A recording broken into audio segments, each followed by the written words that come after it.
Nathalie Ebner-Pagani, bonsoir. Vous êtes présente ce soir à l'association À Propos, donc pour une conférence sur le thème de l'amour vrai, et plus particulièrement sur les liens entre âmes sœurs et flammes jumelles.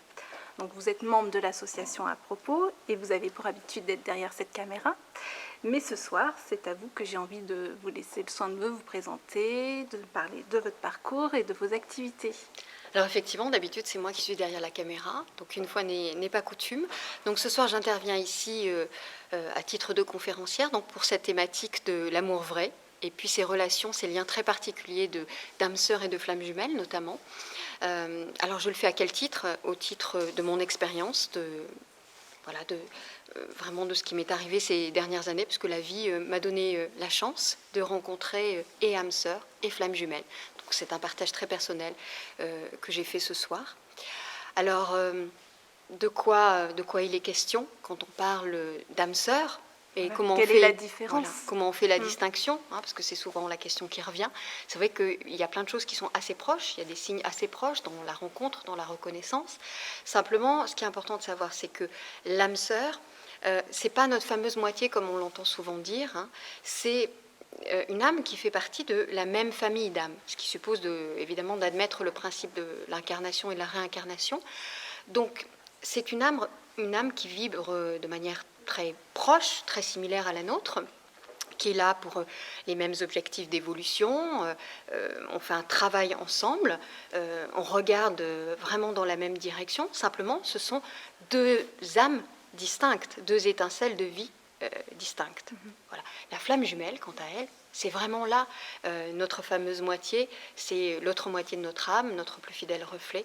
Donc elle se situe dans la flamme jumelle et nous n'avons qu'une seule et même flamme jumelle, alors que des âmes sœurs, on peut en avoir plusieurs. On peut être âme sœur avec un parent, avec un collègue, un ami, ou effectivement un conjoint amoureux. Donc chacun de nous peut avoir à la fois une ou plusieurs âmes sœurs et une seule flamme jumelle, une seule pour flamme tout le jumelle. monde.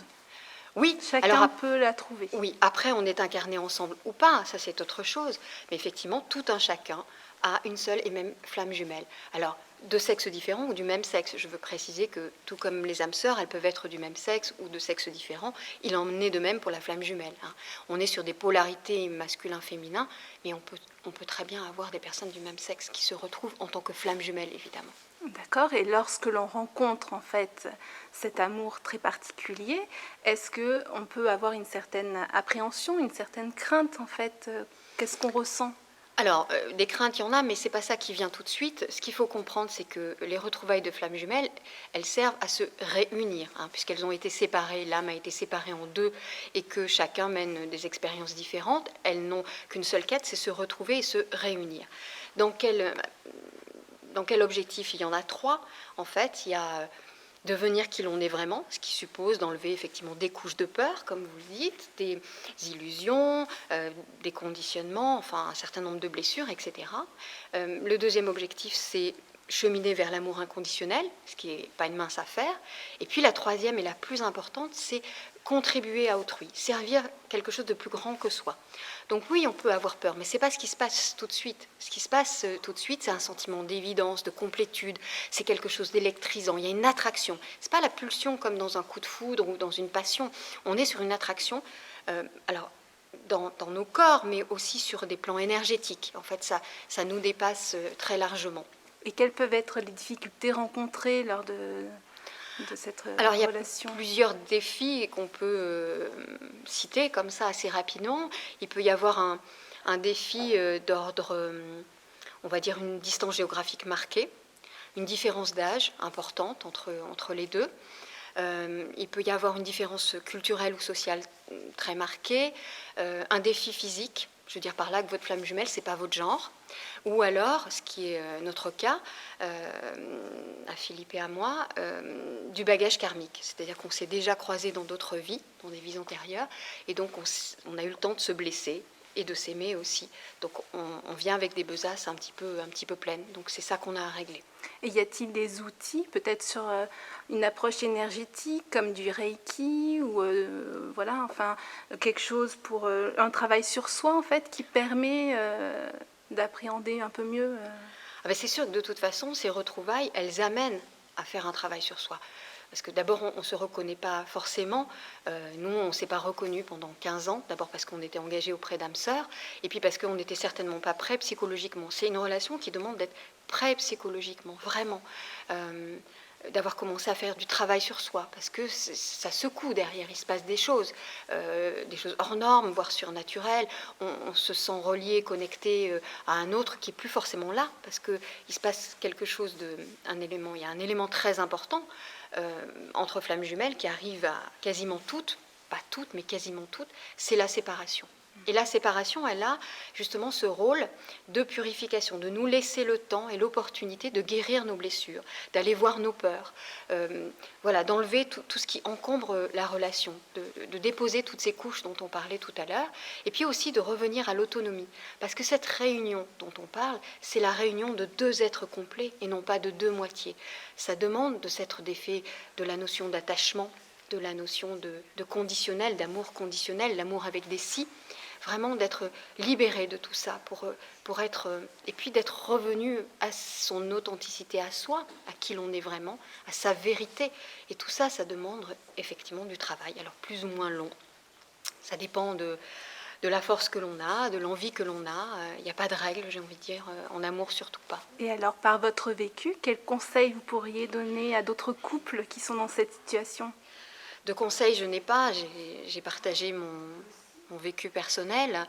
Il y a quelques clés. Ce qui est important, c'est de retrouver le motif, quand on est séparé, le motif de la séparation. Celui qui a lieu ici et maintenant fait écho au motif originel, au motif de la séparation originelle. Et quand on peut identifier ça et qu'on peut le libérer, on va très très vite. Mais je veux dire, le seul conseil, c'est de travailler sur soi, d'être persévérant, d'apprendre à avoir le cœur ouvert de plus en plus. C'est une telle opportunité d'apprentissage, c'est une telle chance d'évolution que cette relation. Et puis connaître cet amour, qui n'est pas que de l'amour-sentiment, ça n'est pas une romance, ça n'est pas un conte de fées, c'est vraiment, on est envahi par un flux, une nature d'amour bien au-delà de l'amour-sentiment.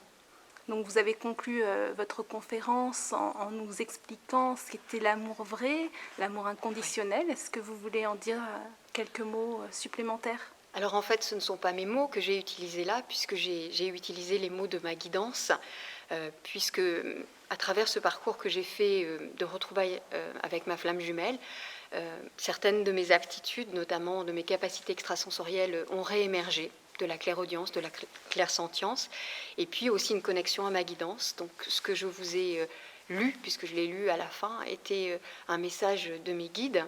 Et que dire si ce n'est que tout commence par soi, en vérité, que l'amour pour l'autre démarre par l'amour pour soi, cet amour de soi qui n'est pas narcissisme, qui n'est pas élan égocentré, mais qui est vraiment quelque chose de rajouté. Hein, oui, c'est une réconciliation avec soi, et qu'en fait l'amour de l'autre, l'amour pour l'autre, c'est, comme ils disent, un bonus.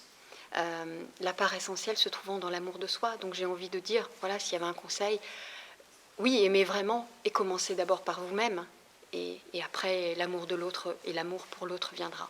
Voilà. Donc pour conclure cette interview, est-ce que vous souhaitez apporter une pensée, un mot, une phrase qui vous tiendrait à cœur ?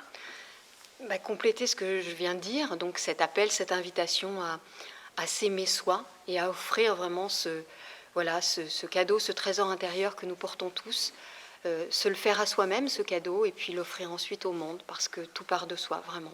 Voilà. Très bien. Eh bien, un grand merci Nathalie, et puis à très bientôt. Merci à vous.